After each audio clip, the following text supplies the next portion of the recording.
Welcome back to this episode of the ExStreamists. Today we're doing a very special episode.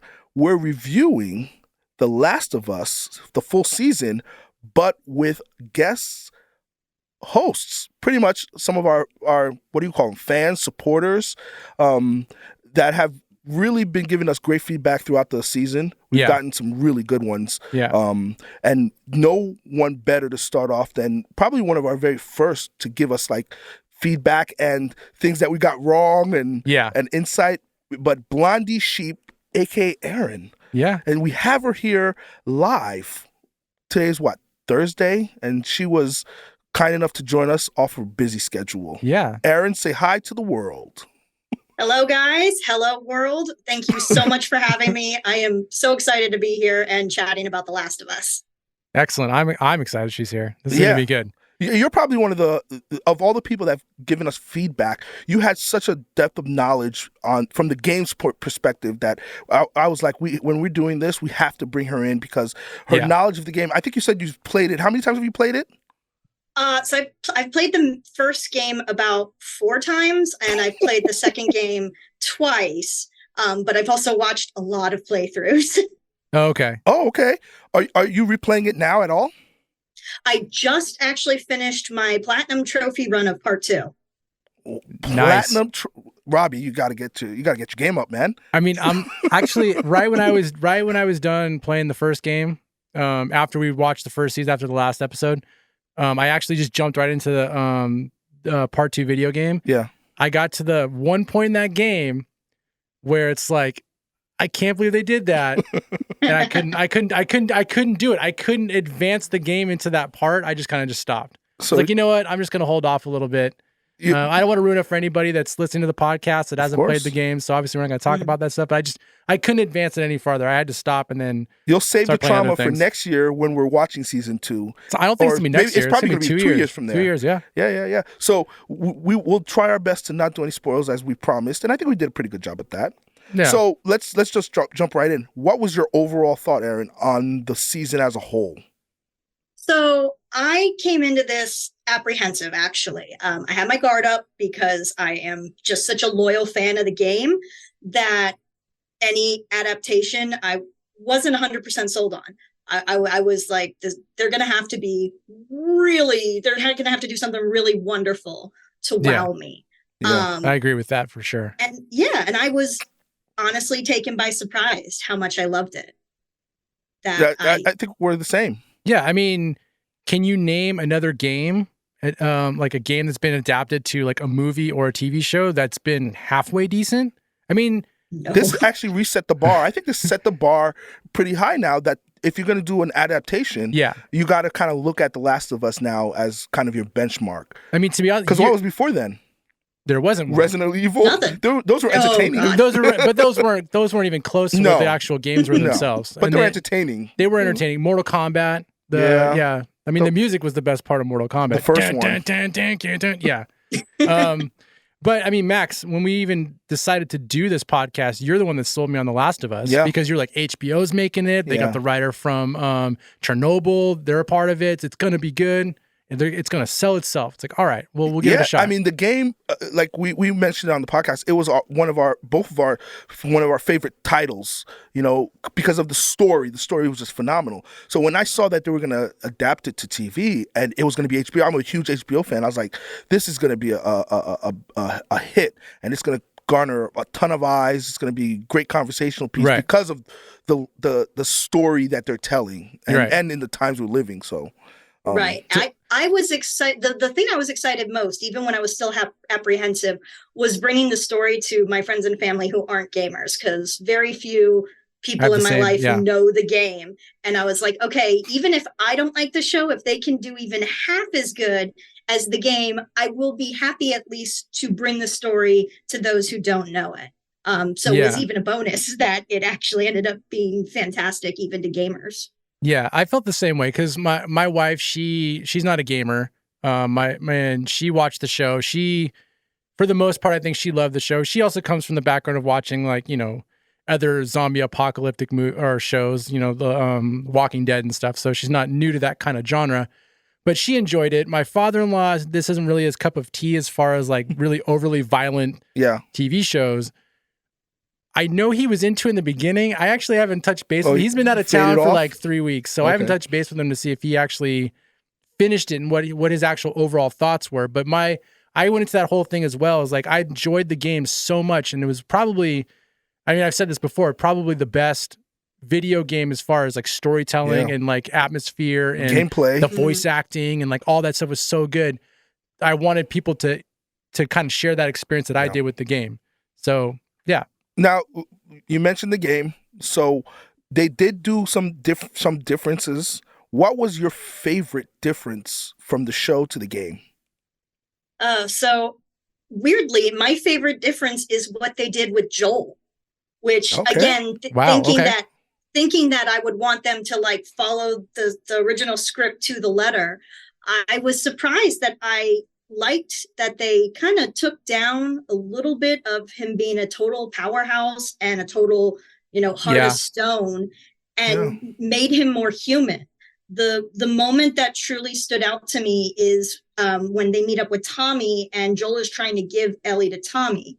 Because in the game, he never tells Tommy why he wants to get rid of Ellie. He just says, you got to take her. You got to take her. Yeah. But in the show, he breaks down, he cries, he talks about his nightmares, he feels like he's going to fail her. He mentions all the times he has failed her, which isn't addressed in the game. And my roommate and I cried throughout that scene. We were just like, oh, Pedro, he's killing it. Give him his Emmy. We loved it. And I loved what they did with Joel, shockingly, even though I know people were mad that like, oh, he's not the badass that I love from the game. But I like this Joel. I like this broken Joel. So can I follow up on this question? So I had I guess a tough time. How do I say this? Balancing my feelings out as far as like, because you just described the whole thing as like you were surprised how much you like Joel, like being this version, being vulnerable and stuff like that. You wanted to stay true to the actual game itself. Where I found myself throughout the entire season cringing at certain points because I was so used to it being a certain way, and I thought it was so perfect being that way. That then to have them make the changes, and it's still like it was hard for me to wrap my head around it, like as far as like why they would do that and be accepting of it. But I mean, did you struggle with that throughout the entire season as far as like having those issues, or were you just kind of like, this is great, I'm glad they're doing it this way, or was there anything that was like, I don't know about that? No, I weirdly, I thought I would struggle. And there are changes that they made that I didn't like. But Joel overall, I thought he did great. I just thought I thought it was really good all around. And like, there were moments where I wanted him to be a little more like the game, like, but really that comes down to the fighting, which I feel like they downplayed the fighting. That. Yeah. Well, I feel like because we played the game, we're invested. We had more one-on-one time with that character because we were that character. Yeah. We controlled that character. So when you have our first scene where it's like you see the clickers for the first time, we're kind of like, oh man, we already know what to do. Yeah. Because in the game, the tutorial tells you what to do in the game. Like you can come up behind it and you can stab it in the back of the head or just don't make any sound. So when Joel's doing it in the show, you're kind of like, aren't you supposed to be a badass already? You've been around for 20 years in this post-apocalyptic world. Yeah. How do you not know how to take care of this clicker right away? So stuff like that was like, that kind of bugged me a little bit. Yeah. There were times that I was like, wait, this is the big bad protector of Boston that Marlene thought could take care of Ellie. What he's falling down all over the place. You know, like he's breaking down physically, emotionally. He was very vulnerable. Ellie might have saved him a lot more on this journey than he saved her. Oh, for sure. Yeah, they did. Yeah. What you mentioned there were things that you didn't like. What were those that were different from the game and the show? So like I said, it was really the fighting and the clickers. And I know the clickers, the lack of infected, I know it's a big problem everyone had, and I have to subscribe to it. I get them toning it down to try and make the scenes that they had with the infected more impactful. But I feel like there were a lot of missed opportunities, such as like the part with David and Ellie when David turns so quickly. He and us gamers, we know he's a creep. But if you had been able to watch Ellie and David fight more infected together, it would have made non-gamers trust him a bit more. And then it really would have hit home with, oh my God, he's a terrible person. We got to go. Yeah. And then if you think about it, we never had, because there were no infected in Salt Lake City, we never had Ellie and Joel fighting clickers side by side, other than the very first part, but Ellie doesn't even have a gun then.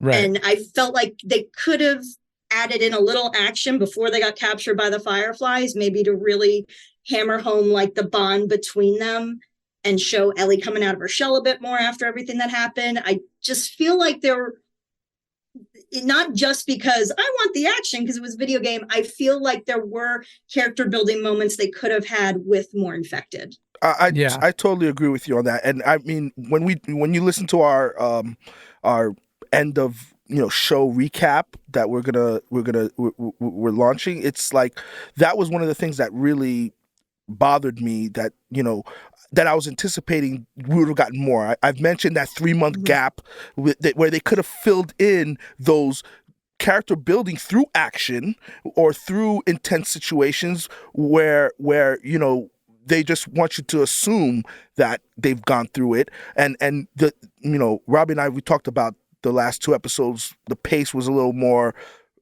rushed, but it was rushed. It was rushed. Another episode would have really helped build that, or like you mentioned, having them, having David have a more of a positive light early on, and then you do the turn. It would have been far better. Yeah. Right. Yeah, pacing definitely in the second half got a little all over the place. And I agreed with you guys. My kingdom to bring back the cold openings. I miss the cold openings they were so much. Good, yeah. And they added so much information. But it's all, my friend, or my buddy Richard, he mentioned that, and he was totally right. There was a lot of episodes that you could have just basically done a 10-minute soft opening to get the gist of who that character was and what that relationship was. And it's unfortunate. I mean, I know I've said this, and some people might not like it, but there's 2 episodes that I feel like didn't really need to be episodes, and they could have taken those episodes out and then extended, the last 2 episodes. Give each section a 2-parter, like they did with Kansas City. 2 episodes for Kansas City. Kansas City, you created Kathleen, and you made Kansas City bigger than what it was in the game. Yeah. But then you took the stuff that was in the game and you shrank it down. Yeah. Which was kind of weird. I don't know. I could have done without the Riley episode and just taken the Riley episode out, make that a soft open for, going into Bob's Steakhouse. What was the name of that town that they go to? Was it Silver Lake, or not Silver Lake? That's Jason. No, but something like. Something like. No, Jason's Crystal Lake. Crystal Lake. Yeah. So it is Silver Lake then. It could be Silver Lake. It could be. But that should have been a whole 2-parter, because you could have totally agree. The first part of that, you could have had that battle that they did together, the bonding that they would have had. Then you find out that he is a creep, and you could have manifested that into something a little bit more in that town, because it was weird that they had this this whole community in the beginning. They're all eating together and stuff, and then they all just disappeared. What happened to all these people that were there when the steakhouse is getting burned? The steakhouse is burning down. There's a bells, actually the bells are in the game. I can't remember if there's bells. There's not bells in the actual show. No, bells in the I don't game. think so. No. Yeah, there's no bells in the game, in the show. But it was just weird that they just all disappeared. Nobody actually come out. Because in the game, there's a whole part of her trying to escape through this area where there's a blizzard going on, and you actually see Joel fighting to get to her while she's fighting to get out. And it's this whole back and forth thing that I like so much well in the done. game that they could have done in the show, and just to show the struggle that they were both having to get back to each other. And it was a missed opportunity. What was your take on the Riley and Bill and Frank episodes? Those 2 in a 9-episode season, right? What did you think?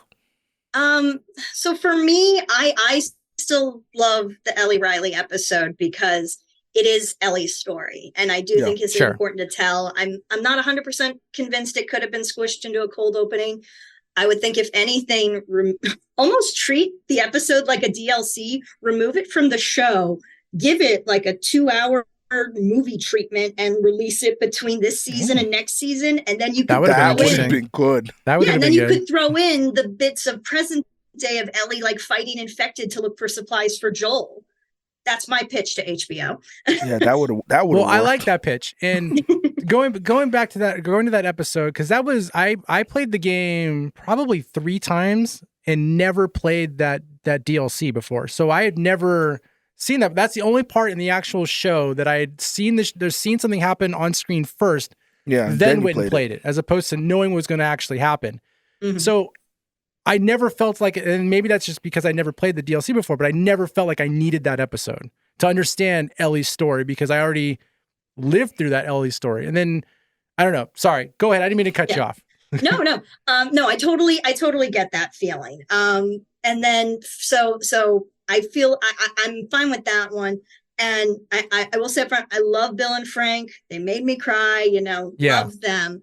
I love that episode. And then I've said it before. I love that episode.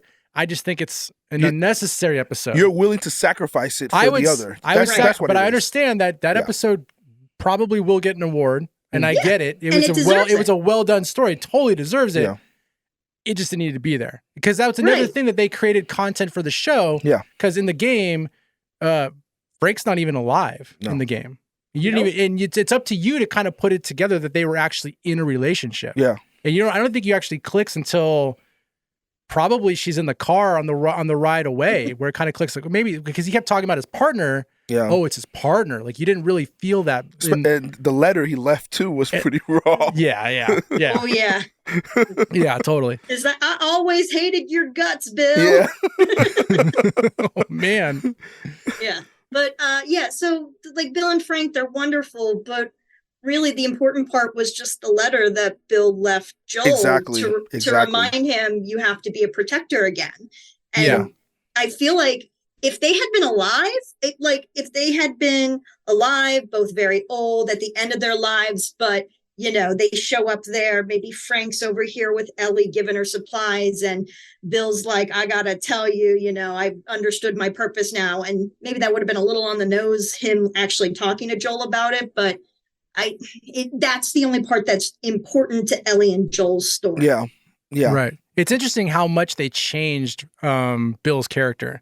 Because in the game, he's like a dirty slob dude who doesn't, and this here's very cultured. Yeah. I mean, you can, but in the game, you can see, I think he's like squatting in a church somewhere, and it's like, he's living off of, there's like milk crates all over the place. Yeah. And so it's a weird environment to take that character and go, oh no, we're going to make him a little bit more sophisticated.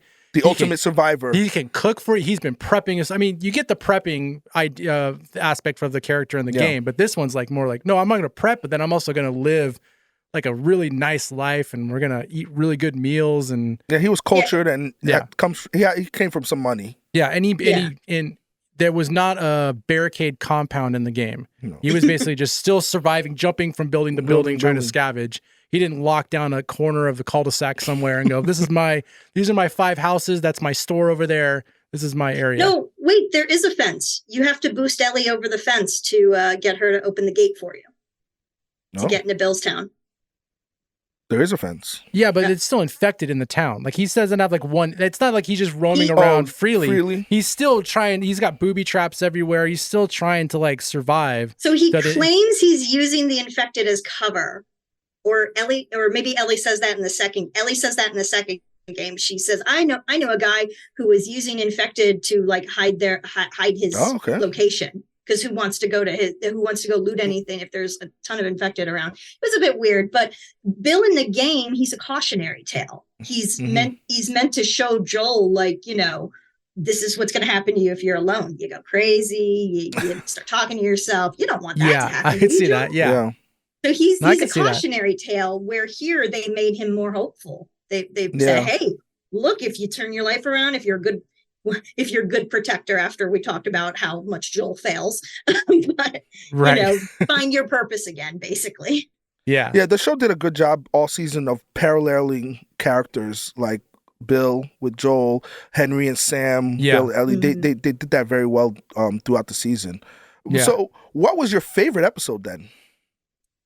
Oh, so my favorite episode is probably one a lot of people forget about. It's episode 4, Please Hold to My Hand. That's the one right after Bill and Frank's episode where Ellie and Joel are on the road. They end up in Kansas City, get ambushed. It's the introduction to Kathleen. Isn't that your I heard favorite a lot one? of people.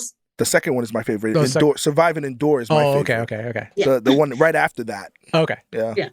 And I Why heard did you a lot like of people. that? Oh, go ahead. Sorry. Oh, sorry. No, You go. I heard a lot of people say about episode 4 that nothing really happens in it other than introducing Kathleen. It's just filler because Ellie and Joel are on the road. But to me, one of the big things I was worried about with the show was whether they could get the relationship and the chemistry between Ellie and Joel. Because even if their set production budget was out the window, if the clickers looked amazing, if they didn't have a good Ellie and Joel, it wasn't going to work. Yeah. And Yeah. And episode 4 is what nailed it for me, because you see Joel being protective of Ellie, watching over her with his gun while he sleeps at night, and protecting her in Kansas City. It's when Ellie pulls out her joke book and she's messing with him, insulting his coffee. And then they have the heart-to-heart talk after she has shot the guy who was sneaking up on Joel, and it's this bonding moment between them. And then the diarrhea joke at the end of the episode, it runs in your genes. Just that episode was like, this is Ellie and Joel. Pedro and Bella nailed it. I'm happy with this, if nothing else. Yeah, that episode is where she finally kind of cracked with that joke at the end, that shell of his. Yeah. That's a good take. That was going to be my next question. If you felt that chemistry was there, that was in the game. Because you echoed, I think I said it before, like this show does not work unless these two characters have that same connection. You were saying that, yeah. Yeah. And do you feel like they hit that connection, that same connection that was in the game? Yes, I think they did a great job. Like I said, I was happy with Pedro from the beginning. I kind of was with you on Bella didn't always hit as Ellie for me. And she definitely was a little lower to me than Pedro in terms of nailing their characters. But I thought overall between them, it worked really well. Yeah. Wait, are you on the recasting side? Are you one of those? No, God no. You can't recast it. You got to roll with it. No. Okay. They're gonna age her a little bit. They could, but she's also gonna age, and it's gonna be 2 years till it comes out. But obviously she's gonna film it before 2 years. So I thought she grew into the character. It was a different character than we know, but I thought she did a great job developing to that character. You did point on something that maybe I did say a couple times, but I didn't realize how much we did miss that. Like I always talked about the bantering that Joel and Ellie had while they were fighting, where Joel would do something and she's sitting there and go, holy shit, Joel, did you just kind of like in shock and surprise that Joel's like this vicious throughout the game, and it was like back and forth. But I always thought about like the puzzle thing, and you caught me on this one time, I believe, or I think it was you, where I thought that you do become Ellie for a second when you would when someone would have to hop a fence, and you don't. You just stand there and wait for her to open a door. And I was missing those things, but I totally forgot, and you pointed out that they don't actually fight together a lot throughout this show. And that's kind of one of the bonding things that they have throughout the game. It's kind of why it's also not surprising how big of a badass she is in the second game, because you've kind of seen all the shit that she's had to do. Yeah. She's basically had training throughout the first game to become who she is in the second game. Yeah. And you don't really see that. You see, him showing her how to shoot a couple of times, but it's definitely something that was missing because they didn't have enough infected in there and enough. Yeah. And I hope they don't just assume it goes through. She gets the training off camera during the break. It does go back to that if you would have made the double with I can't remember the place. Frank's Steakhouse, or not Frank's Steakhouse, Todd's Steakhouse. If you'd have made that a double episode, and in the beginning of that, you actually see her fight alongside. What is his name again? David. David. You see them fight along, and then you can see all the stuff that she has learned by watching Joel. While she's with him, that would have been a nice little touch to see. How far along she's come. Because she hunted really well. Yeah. Yeah, they make such a big point in the final episode with her switchblade of Anna giving it to Marlene to give to Ellie, and then Marlene gave it to Joel. But actually, when did we see her use it in the show? She only stabbed that one infected in Kansas City. That's the only time she ever stabbed anybody. That one, remember the one that were grabbing at Sam and Henry under the car? She came and she stabbed. That was the only time she ever stabbed anything. Right. I mean, there was a guy in the... That might have been the last time she saw an infected person. You know what? You're probably right. That is. That's the last time she saw an infected person in Kansas City. On camera. On camera. It's just like Ellie's switchblade is so iconic to me for all the times in the game that I got pinned down, and here comes Ellie swinging, get him, and stab someone in the back. And then so I have time to get my gun out. And that we never had that was just a little bit of a bummer. Yeah. No, that's such a good point. Totally forgot about it because she only uses it there, and then that other time when we were calling her Psycho Ellie, like playing around with the knife. And let me see your gun. Let me see your gun. I want to see all your guns. Yeah, with the federal camp. Yeah. But overall, I did think she did a good job. Bella Ramsey did a good job. She grew on me. I don't mean to shit on her entirely. She really did do a good job. There were just a couple parts I wasn't 100% as sold on, but overall, she did fantastic. I also don't think people's gripes are actually with her. I think the gripes with her, I mean, as an actress, I think the gripes with her is basically, the direction that she was supposed to take in this version, because it is different than what the game is. Like she doesn't. I keep trying to put my finger on why I liked the Ellie in the game a lot more, and because you don't really control her, but she delivers the same lines, but they're more of an innocent delivery, I guess, and not as snarky.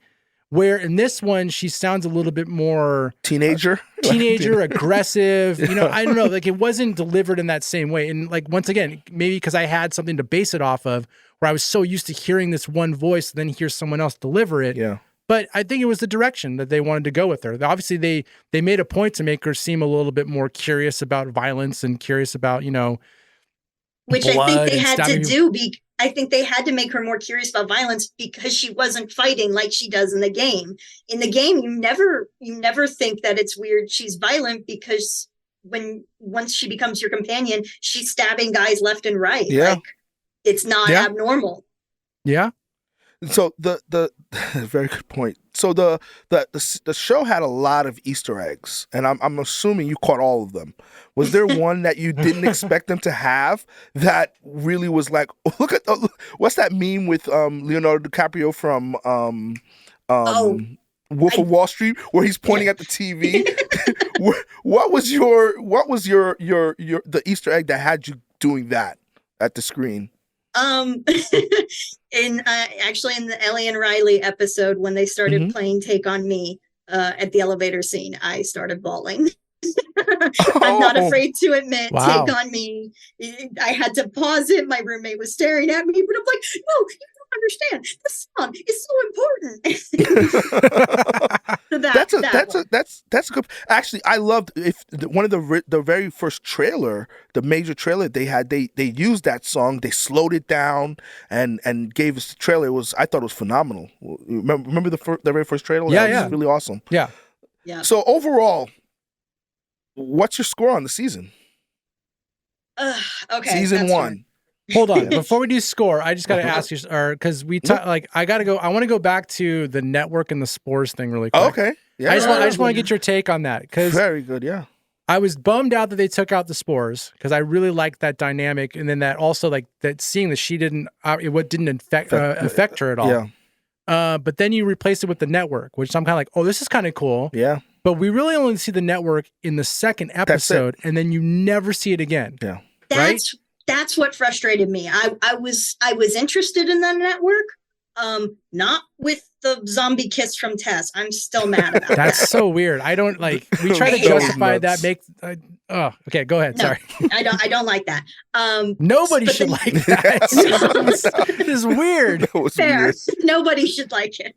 Yeah. But yeah, the network in general. What's the point of it if you don't have it come up again?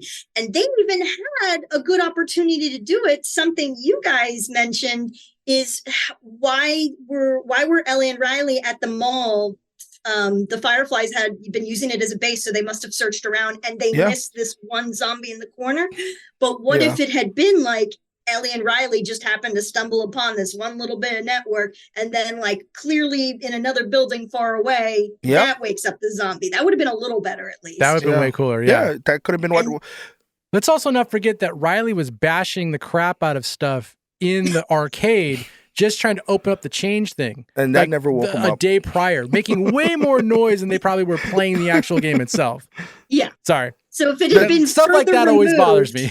The network was really underused. But they promised us next season that there's going to be far more infected. The network's going to play a much larger role. Right. So we'll take them for what they... hopeful. I don't mind the change of the network, but use it. You don't use it. Do it Just show us. And done. Yeah. They didn't use it at all.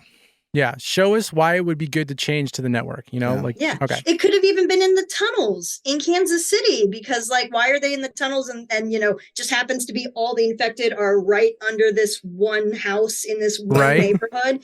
That's That was another missed opportunity when they were in the tunnels down there to see that. I would have loved to see more of that community down there. Yeah. Because you see a lot of that in the game, and you get to see where they were living, like where they showered and stuff, and like there was other eatier, like it was a whole town underneath there.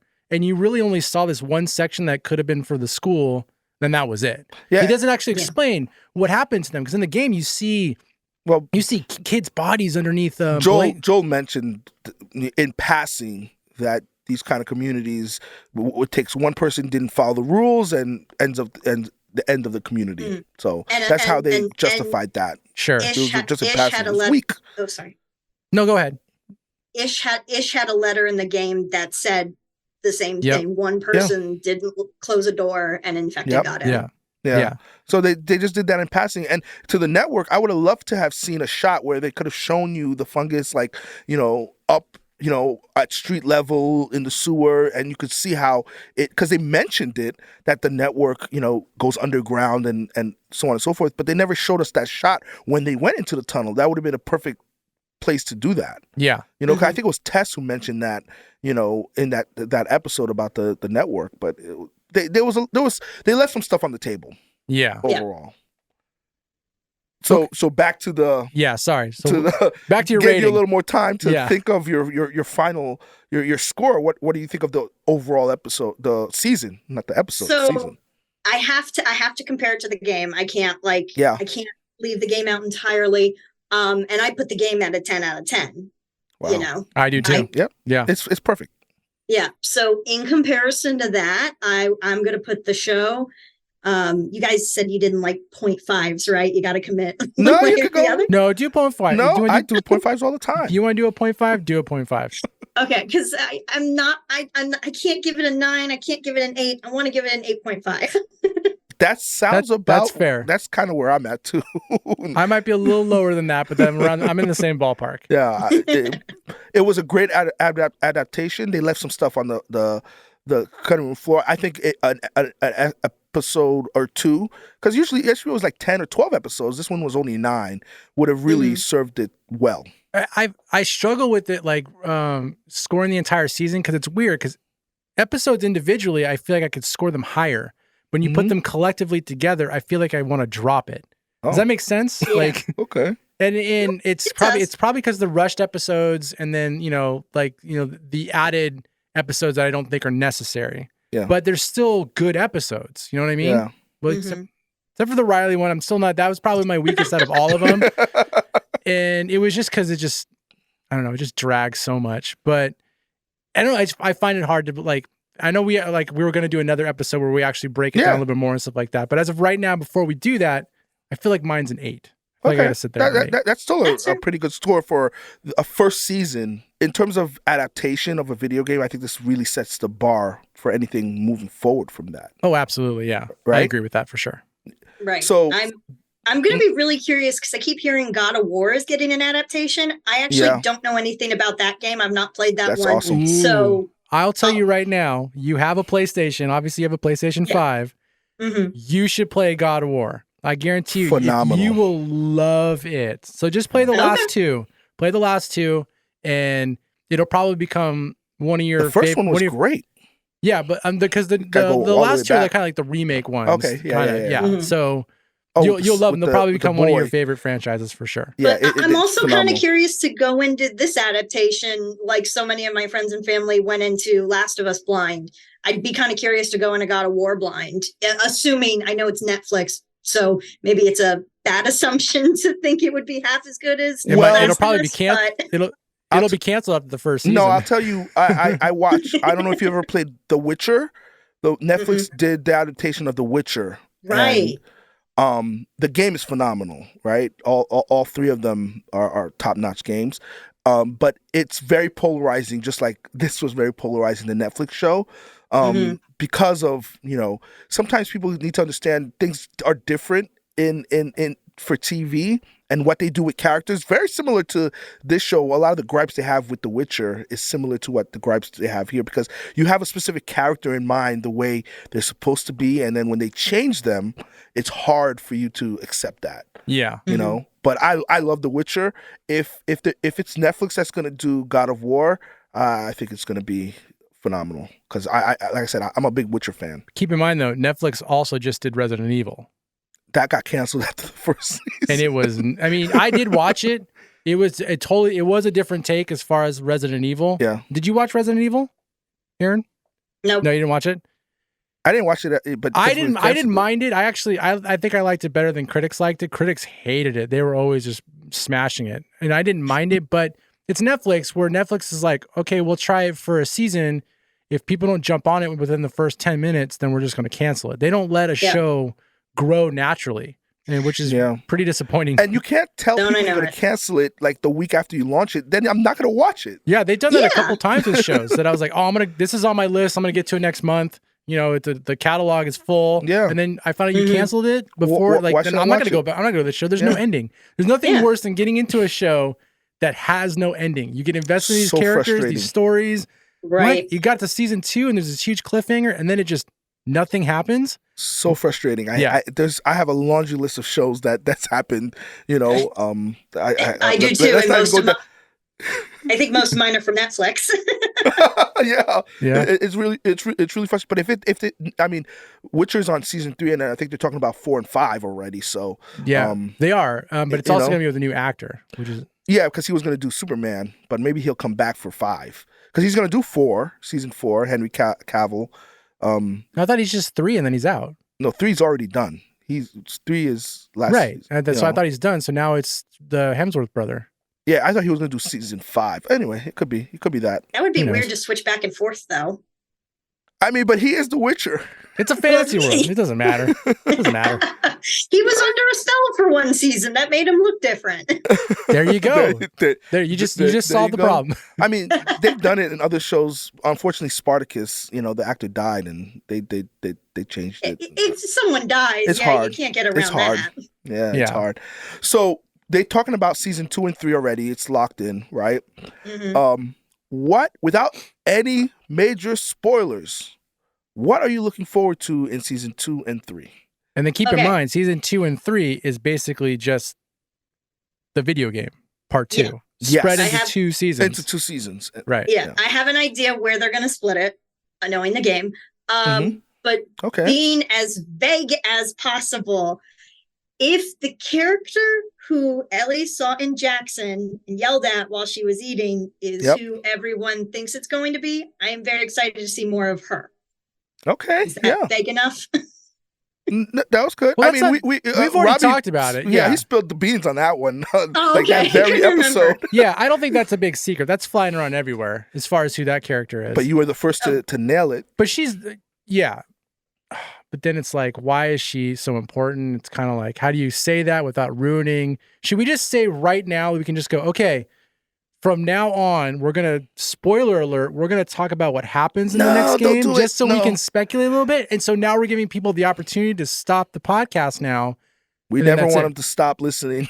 No, but I want to have this conversation. I want to have this conversation. In a few months, we'll have it. We'll have it in 2024. Just say the character's name and that she plays an integral role in season 2. But there's reasons why she does, and you can't talk about it. You can't talk about it. I know. It's not fair. You can also, okay. We got a lot of people who listen who don't play the game. Max, just give me permission to say spoiler alert, and then we can just talk about it.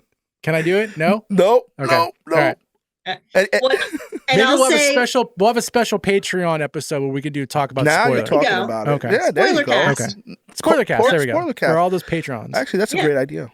and I'll say again vaguely, my least favorite thing is if they include all the dogs. Oh. All the dogs. All the In part dogs. two. Oh, okay. I hated killing the dogs. It was very hard, even though they're virtual dogs. It was hard. No, I get that. I mean, I don't think Peter would like that either. You saw the drama that came out with the Lord of the Rings? They wanted to stop using real horses. One of the horses passed away. Oh, really? Wow. Filming. No, I didn't. Yeah. I didn't hear about No, that. I didn't know that. They actually, because if you, I thought you were going to mention the giraffe. no, they used they use real horses. Like in The Last of Us, remember the horse Ellie was riding? Remember they showed you that after, one of those extra bonus content. Yeah. Did you It's like watch a the fake- bonus content after each episode? After each episode, yes. I haven't watched that last making of episode yet. Well, it's not the last one. It's the one where she gets shot off the horse. Did you see that? The like horse rocket launcher thing. Yeah, the horse rocket launcher. But man, when you go back and you watch it, like they CG'd that horse to look real, and man, you can't. They did a phenomenal job on that. So that's what they want. When they were riding away from the hospital and Ellie's like shooting behind her, that horse looked very obviously fake to me, and I laughed, and my friends who I was watching with got mad at me because I was laughing at a tense moment. Oh, you know what? I need to go back and look at that. I didn't notice that. I laughed when she pulled the. I laughed when she pulled the part of the bat out of Joel. I was like, "What?" I was laughing. Like, why are you doing that? That makes no sense at all. What is happening here? my best friend and roommate Kelly, she screamed, "Don't!" when he pulled it out, and we were watching in a house that had a baby sleeping upstairs, and we all had to go shut up. And she was like, "It's no." I said that like Joel should know better. 20 years, you're in your 50s. You should know you don't pull it out until you're around medical, where you can get medical attention. Yeah, that was unacceptable. Yeah, but I would have loved to seen her actually get him to that house, the house with all the only house on the block that had all the windows broken into.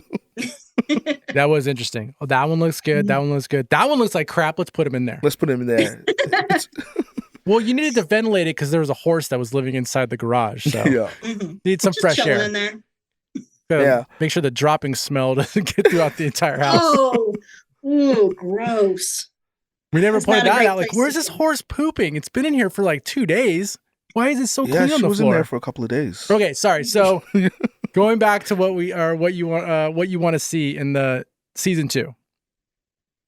That character. That's character. It. Okay. Not more infected. I can't say. Well, okay, yes, more infected, which I know they've said they'll do. And like you can. Well, I can't really say you can get away with dialing down the violence of season 1 because so many people were unhappy about it.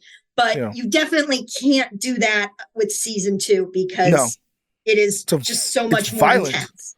Yeah. Okay. And they also mentioned that they're going to have new infected that are not in the game. So they're not in the game? That seems unnecessary. Just use the ones that are in the game. You didn't use them. You're just sitting there just waiting to be used. So one bloater all season. Give us more bloaters. Season. Well, there was only one. Only one. I mean, they are rare, but it was only one. They didn't use the infected, but they mentioned that they're going to have more infected and have infected that are not in the game, like a new type. That's interesting. I heard them say that there would be new infected. I thought they just meant the new infected from the second game. I didn't know they meant new entirely. That'll be interesting. Yeah, I would love to see what they come up with. Yeah. I mean, and then what they come up with, and then as long as they use them. Well, I think maybe it's going to tie into the network because with the network is kind of like a new thing, right? That they introduced. So you could have, who's the center of the network? I don't think it needs to go that. You want to go that far? Where it's like it's like Cybernet? Yes, I do. I do. Oh man, that could be interesting. Yeah. What I want to see, and this is a soft spoiler alert. It's a very soft spoiler alert. Soft. Okay. So there's a couple conversations that Joel and Ellie have that they're kind of like, it's like a soft kind of like in the past kind of conversations that they have. I would like to see those more fleshed out. Okay. And you can make them you can make one of them like a complete episode, to be honest with you. And I would like to see more. Yeah. You know, I was gonna say, I know which one you're talking about. You know what I'm talking about. It better be an episode on its own. I have a feeling because they're stretching it out into 2 seasons that it will be. Yeah. That they're going to utilize more of that kind of stuff. And, you know, if you're going to flesh it out, I would say proper. Yeah, because that was one of the things they promised us. They're going to expand on things. Well, they're also talking about doing spin-offs of this show, aren't they? For sure. Yeah. I mean, it's been such a hit for HBO, and that's what they kind of do. I mean, look how many Game of Thrones that they had in the pipeline, you know, so it's going to be the same thing. I don't want them to become like I don't want them to become like Walking Dead with their spinoffs, but I'll be honest, again, as someone who didn't think I wanted something that deviated too far from the game, I'm surprised that I would welcome more. I would welcome stuff that's not in the game. Have an entire spin-off show that's just characters' backstories. Let's see Marlene become leader of the Fireflies. Yes. Let's see Joel, Tommy, and Tess. I wanted to see that so bad. Cute. I'm like, can you give us that dynamic? We just wanted a soft opening, just a little bit to show how they met or like something that they went through. Or, the QZ and the KC. I want to see that whole thing happen. Yeah. That should be the whole thing. It could have its own opening title music. Yeah. Kind of like, Blue Bloods or something. I don't know. We talked about it off air, but Baltimore, right? Baltimore. Didn't they say Baltimore fell? Didn't Baltimore fall? Like their QC fell completely? Yep. Isn't that where David came from? 3-4 years. Baltimore only had 3-4 years. Yeah. Yeah. Which as a local breaks my heart. Oh man. But there's a lot of content that they could. They built a really nice universe with a great story. But what they're going to have to do is, if they do that, then they're going to have to build characters that people care about. And obviously to front those things. Because did you really care about Kathleen? I didn't care about her at all. I thought her character was kind of. I didn't care about Frank. No. I cared about Frank. But it was good to see a leader to that whole strife. That was okay to. But she was but there was no real story for her to. The fact that they were following her because she was mad because some kid turned in her brother to get medicine for his little brother. But they're going to follow her because... It's not like he killed her brother. Like, he just got him captured.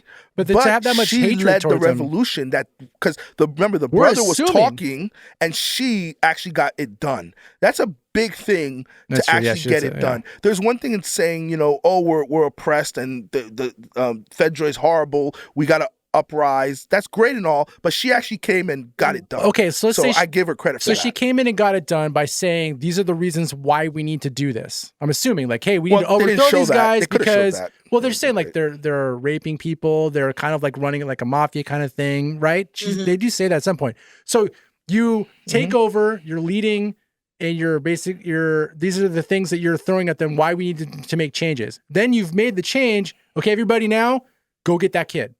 Okay, that's two different Forget conversations. about the floor pulsating that we know that there's something happening underneath there. Let's all just go after this one kid. That's the after effect. I think how she got it done was the brother was more talk and preachy, quote unquote. Sure. And she was more ruthless action. You saw what she did to the doctor. She just goes in there and kills him. And I think she turned on that ruthless. If we want to kick out your Fedra, your oppressor, you have to be even more so ruthless. You saw the opening of them beating the Fedra, burning them. I mean, I think that's what she initiated. That was intense. That's what she initiated. She wasn't about words and she was about action. Right. And then the second half, what you're talking about is poor leadership after the fact, that she let revenge and then blind followers. And because they were blind following almost as a because they appreciated her freeing them, quote unquote. Right. But you could see why people would want to take that kind of vengeance against Fedra if they were doing all of those things. But to have everybody band together to go after this kid who was just trying to save his little brother. Maybe she was doing them a solid. I don't know. I know I wouldn't be following her. No, it's just too much. Anyways, but spin-offs, let's see them come in. I'm sure, HBO needs a lot of wins right now. They're going to milk this as far as they can. Yeah. So now you've got your Last of Us, you've got your Game of Thrones, and then you can pepper in some White Lotus ever so often. You're good to go. That's next on my list to watch. Oh, you haven't seen? Have you seen any of them? Not yet. Nope. You'll love them. They're pretty good. I'm excited for it.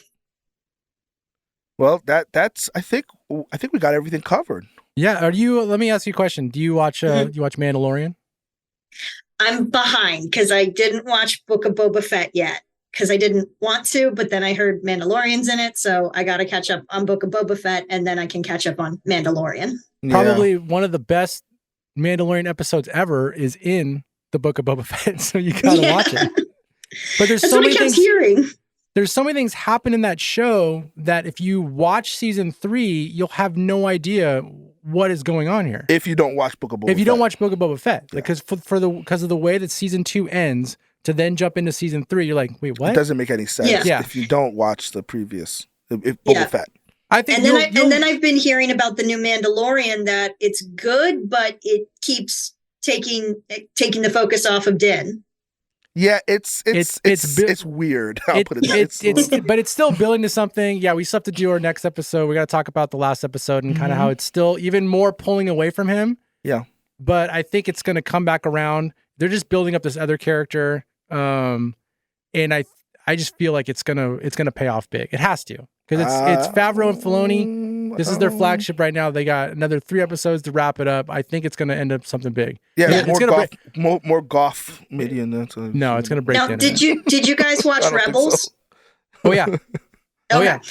I've watched all the Star Wars, and the last episode. If you're a Rebels fan, there's a point in the last episode where which if you've seen the internet, you're gonna go, yeah. I actually, when that part came up, I was like, that's definitely him. Yeah.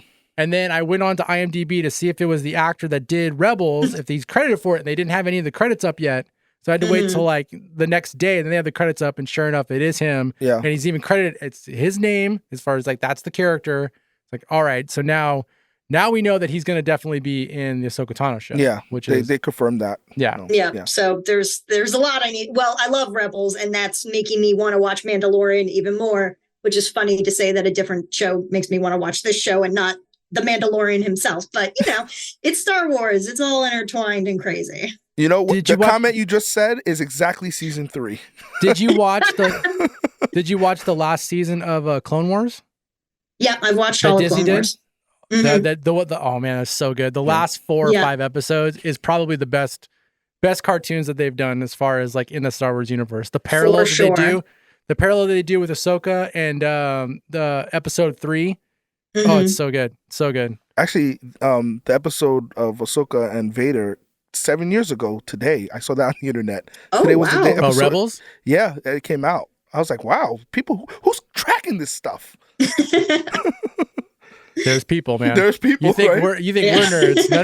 There's other people that are way far out there. They're celebrating the episode dropping. I'm like, wow, that's it's such impressive. I mean, it's so like because they got the original voice actor who did Anakin Skywalker to come in and then it was you haven't even seen Failure Obi-Wan Kenobi show. No, I did not.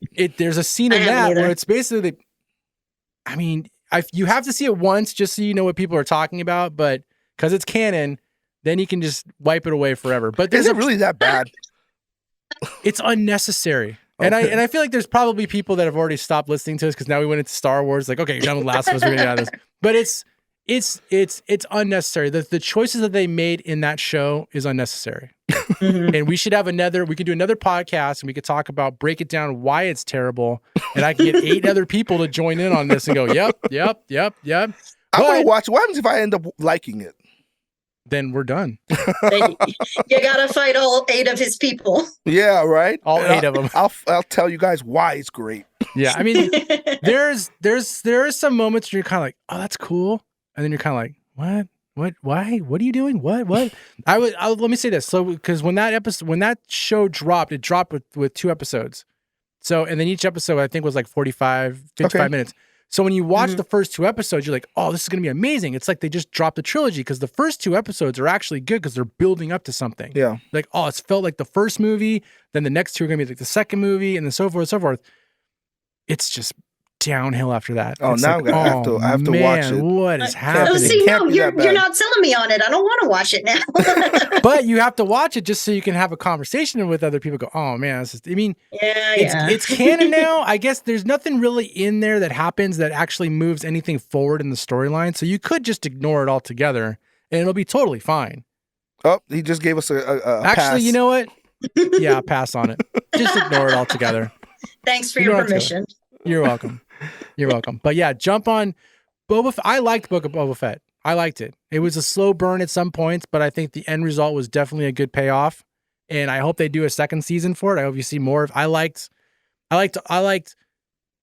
more than half the characters that are on that show. Let's just say More that. than half. Yeah, there were some characters I could have done without, but there were other characters they brought in. There's characters that were in the lore that show up in that show that people didn't really like recognize and stuff. So I thought that was pretty cool. So, but yeah, watch it. The last 3 episodes are really good. So All if right, that helps you at anything, and then it'll get you pumped. It'll get you pumped to watch Mandalorian season 3. Just binge through that, and then you can be caught up, and then you can listen to the new episodes that we're doing. There's only 3 episodes. There's only 3 episodes left. Mhm. Yeah. In Mandalorian. Yeah, they better. Wait, was that short? I didn't realize. Yeah, they're all 8 episodes. 8 episodes. Yeah. Oh, okay. Yeah. Even less than The Last of Us. Yeah. Yeah. I mean, Book of Boba Fett's only 7, Oh, wow. and he's not even in one of them at all. at all, which is really weird. But it's an amazing episode. But it's weird because they'll even before this last episode they did a previously on. They'll do the previously on. They show scenes from Book of Boba Fett in there because there's so much stuff happening to me because it's so relevant. Mhm. Yeah, that they interconnected the shows. Yeah, so you got to watch it. It's Right. basically Mandalorian 2.5. It's season 2.5. Mhm. All right, I think we stayed on this long enough. This is The Last of Us, right? This is The Last of Us podcast? Last time I checked. Okay. Dove down a Star Wars loophole, wormhole. Wormhole. Yeah, Yeah. I mean, it's the Pedro Pascal universe. There You you know, go. That's everything we're doing is. why. Yeah, we are just talking about. Yeah, we are talking about him. Yeah. What's his next show? We're gonna do that one too. That's right. I know, but I Actually, do want to watch that movie he's in with Nick Cage. I want to see Oh, that. it's so good. Oh my Is God. it? You have to watch What it. movie is that? What love it. movie? The Unbearable Weight of Massive Talent. It's fantastic. Is that in theaters or is it on a It streaming was, service? but it's on. You can stream it now. Oh, It's on. Yeah, I think it's on Amazon. Yeah, it's on Amazon Prime. okay. Right? No, it's- it wasn't. It was on Paramount, Peacock. Stars, I think. It's HBO. something. It's I something. actually- We'll find. I was old school. Search I got a DVD from the library. Nice. What? You know, actually, I got my kids into doing that now. You know, because at first they didn't know. You know, I'm like, yeah, this is before streaming. Here's DVD. So now I bring them to the library at least once a week, and my son, he goes crazy. He comes back with like 8 DVDs, and he goes and he watches them all. You know, so Wow. it's cool. Yeah, he loves Highly it. recommend you take them and you go get The Unbearable Weight of Massive Talent. It's Pedro Pascal is amazing in it. It cracks me up. Yeah, he is on a meteor. Like he has risen to one of the top actors out of nowhere. Like I can't even. Was he even acting when he was younger? Like I can't remember. He was in anything Buffy was the in there. Vampire Slayer. He was. I love that Yes. show. You know, saw actually, I that loved clip. Angel more, but Huh? I loved Angel more. No, you than didn't. Buffy. Nobody I liked did. Angel I more than loved Buffy. Angel. Nobody did. I Oh, did. oh, I wow. am the one. You just hope that Buffy was going to show up on an episode. No, I loved Angel, man. I loved Angel, man. This is like Wolf, now Ram, and we Hart, should just have an man. episode just called this Nerdcast, and we just talk about just Yes. random shows. I didn't know he was on there. Yeah, I didn't either until I saw some memes for it. He's been in he's been in a lot of stuff. I'm sure he had to eat. Yeah. What was that? He got What's your phone? yeah, and in Buffy he got a spoiler. He got eaten by vampires very quickly. Oh, okay. Bummer. Shocker here. I was bummed. All right.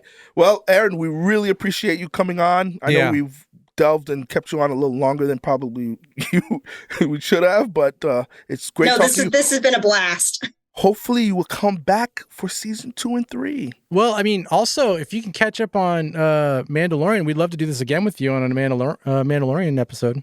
Oh, well, then I will make it my priority to catch up. I think you'll like it. You'll like it. It'll be good. But yeah, You'll like some of it. Yeah. Be honest with her. I am being honest with her. First episode's garbage. After that, it gets pretty good. No, that Pershing episode is horrendous. Yeah, horrendous.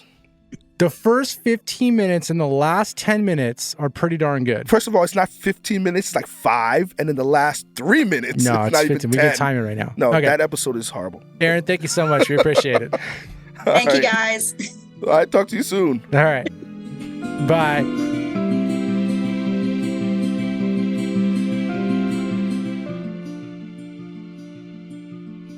Music composed by Kyle Torme.